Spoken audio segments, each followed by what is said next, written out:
George Washington came out of the Revolution with a big picture of the United States. He had, of course, been a Virginian, but during the Revolution, he became much more than that. He was a good entrepreneur, as well as, of course, the military leader that resulted in leading the country toward independence.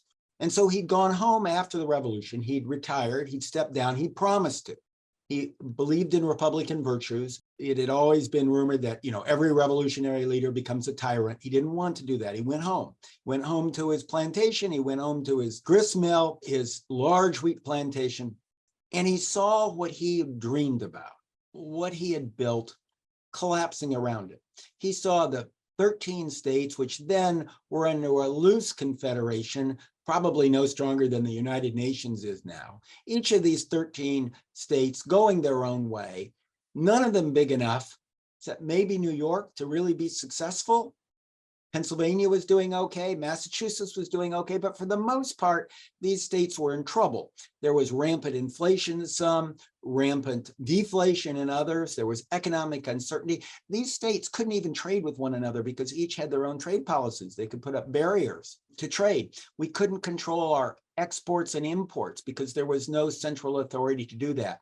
The central government didn't have money to maintain an army and a navy, so they couldn't protect not only our merchant ships on our high seas, but any of our settlers on the frontier.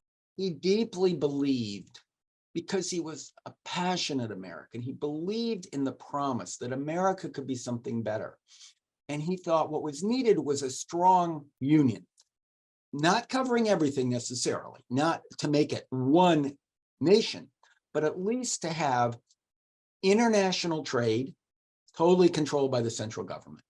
Interstate commerce controlled by the central government. So there'd be one currency and states could trade freely.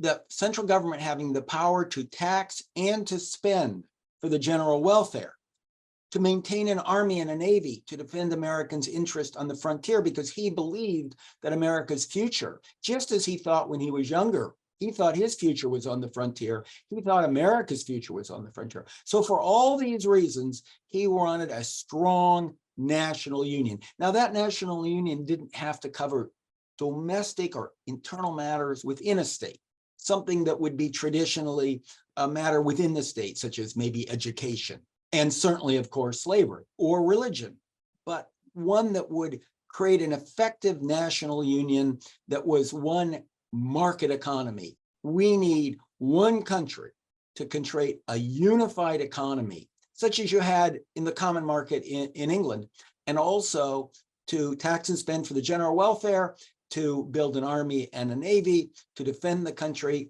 to earn America's place in the world. That was his constitutional vision. He held it deeply. That's what got him to come out of retirement, go to Philadelphia for the Constitutional Convention, and then agree to serve as the first president.